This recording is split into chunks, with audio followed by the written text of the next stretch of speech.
नमस्कार दोस्तों। उम्मीद करता हूँ आप इस क्रिसमस डे पे अच्छे होंगे। इस क्रिसमस डे को सेफ्टी से मनाए होंगे। अभी फ़िलहाल हम लोग ओमिक्रॉन के साथ लड़ाई कर रहे हैं। अभी कोविड का तीसरा लहर भारत में आने वाला है या आ चुका है, ये तो वक्त ही बताएगा। फ़िलहाल हम लोग ओमिक्रॉन के साथ लड़ाई कर रहे हैं। चलिए, आज हम लोग बात करने वाले हैं सुशासन दिवस। सुशासन दिवस, सुशासन और सुशासन, ये सुनने में थोड़ा अजीब है कि आप कई लोग जो ये वीडियो देख रहे हैं सोच रहे होंगे कि ये सुशासन दिवस है क्या। दरअसल इसे गुड गवर्नेंस डे भी कहते हैं।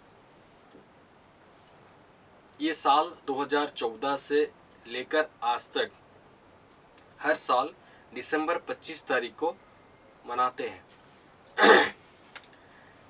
हमें इस डे के बारे में इतना मालूम क्यों नहीं पड़ रहा है? क्योंकि इस डे में पहले से ही क्रिसमस सेलिब्रेशन होता है, सांता क्लॉज आते हैं, गिफ्ट देते हैं। तो इस वजह से इस डे के बारे में या इस डे का अहमियत आम लोगों तक पहुंचता नहीं है। इसलिए मैं सोचा कि आपसे इस डे के बारे में बात कर लूं। कुछ पॉइंट ऐसे हैं जिसे आप भी जानना चाहिए। आप जानोगे तो आपके आने वाले समय में आपको कहीं ना कहीं किसी भी मोड़ पे ये काम दे सकता है, आपका ज़रूरत आ सकता है।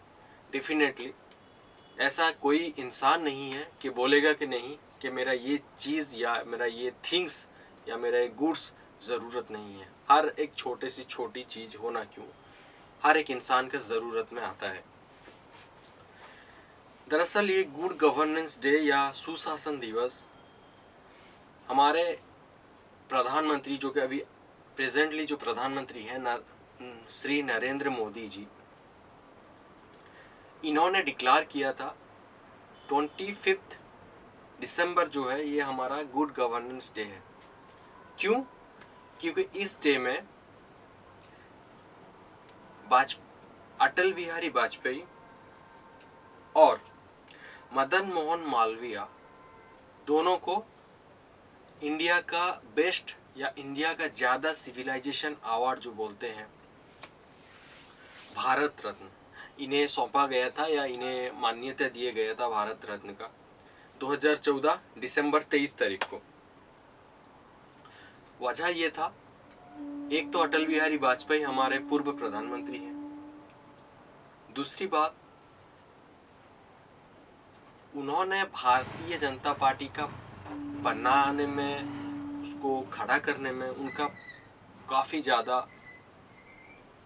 एक्टिंग है, मतलब उनका काफ़ी ज़्यादा भूमिका है। ये तो भारतीय जनता पार्टी को भूलना नहीं चाहिए। ये हमेशा याद रखना चाहिए कि उनके बिना कुछ भी नहीं है। जब भारतीय जनसंघ था तब से लेके फिर 1975 में जब भारतीय जनता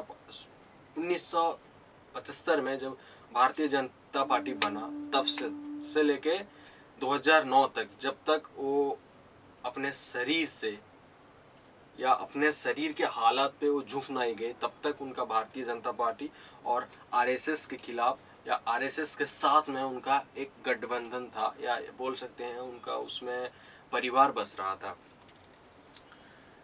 काफ़ी सारा बातें हैं उनके बारे में आप काफ़ी सारा वीडियो, काफ़ी सारा बायोग्राफी हो, काफ़ी सारा आपको मिलेगा नॉलेज गेन करने के लिए।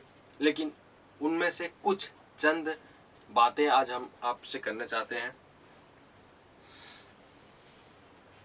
आई होप कि आपको ये समझ में आए और आपको ये अच्छा भी लगे। श्री अटल बिहारी वाजपेयी का आज जन्म दिवस है, जो कि 25 दिसंबर को मनाते हैं। इस दिवस को लेकर नरेंद्र मोदी जी ने दो तरह का पॉइंट देखा। एक तो उस दिन उन्हें अटल बिहारी वाजपेयी और मदन मोहन मालवीय दोनों को भारत रत्न का पुरस्कार मिला। उसी चलते हमारे प्रधानमंत्री जी ने बोला कि इसे हम लोग गुड गवर्नेंस डे के बार मनाते हैं। आखिर ये डे होता क्या है? इस डे के बारे में आम लोगों को तक पहुंचाया जाता है कि हमारे गवर्नमेंट क्या काम कर रहे हैं, क्या रिस्पॉन्सिबिलिटी हमारे गवर्नमेंट का है, क्या ड्यूटीज हमारे गवर्नमेंट का है। ये सारा नॉलेज जो भी है इस डे के तहत लोगों तक वार्ता पहुंचाने का एक काम है, एक जरिया है। चलिए, ये तो आपको समझ में आया गुड गवर्नेंस डे क्या है। हम लोग कुछ बात कर लेते हैं अटल बिहारी वाजपेयी जी का। अटल बिहारी वाजपेयी ग्वालियर, जो कि अभी के टाइम वो मध्य प्रदेश में है, उस टाइम वो ब्रिटिश इंडिया का एक हिस्सा हुआ करता था। वो 25 दिसंबर 1926 में जन्म लिया। फिर बाद में धीरे धीरे वो पॉलिटिक्स में आने लगे। 1947 के बाद में वो पॉलिटिक्स में आने लगे। उनका बहुत ही बड़ा महत्व, या बोलते हैं कि उनका सबसे अच्छा काम क्या है, पोखरान 2 जो कि परमाणु परीक्षण था हमारे भारत का, वो एक बहुत ही बड़ा कीर्तिमान है। और साथ ही साथ में वाजपेयी जी ने 3 बार पीएम हो चुके हैं। पहला पीएम का कार्यकाल उनका 13 दिन का था,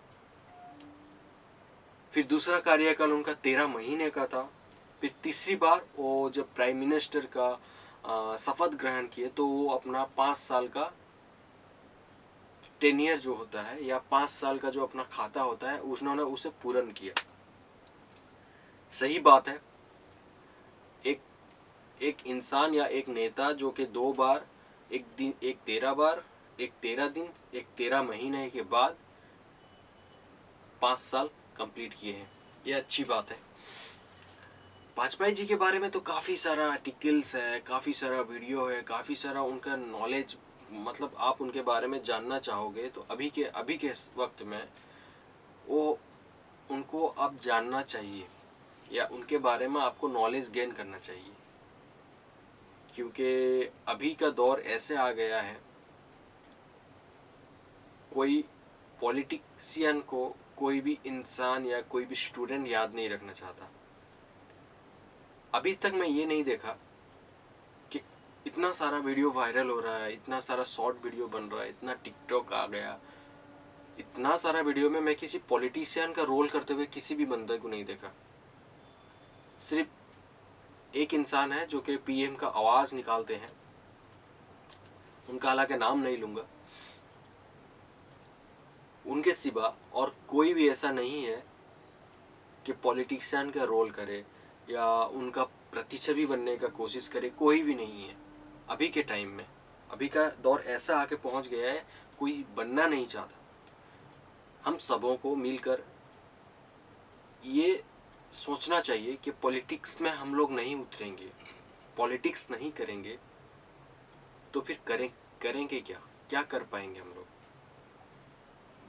मेरा ये वीडियो आपको अच्छा लगा होगा तो इसे एक लाइक, एक शेयर एंड एक सब्सक्राइब कर लीजिए, ताकि आने वाले समय में ऐसा वाला अच्छा वीडियो आपके साथ में शेयर कर सकूं। उम्मीद है आपको वाजपेयी जी के बारे में थोड़ा बहुत कुछ भी नॉलेज मैं दे सका हूँगा, तो मुझे खुश लगेगा कि मैं जितना भी नॉलेज दिया हूँ आप उससे और भी ज़्यादा जानने का कोशिश कीजिए। गूगल में जाके सर्च कर कीजिए अटल बिहारी वाजपेयी, तो उनके बारे में काफ़ी सारा आर्टिकल्स आएगा। विकीपीडिया उनके बारे में सारा डिटेल्स स्टॉक करके रखा है, आप उससे भी जाकर नॉलेज गेन कर सकते हैं। आई होप मेरा ये बात आपको समझ में आया होगा। उम्मीद करता हूँ आप सब ओमिक्रॉन के खिलाफ अपने आप को सुरक्षित रखिए।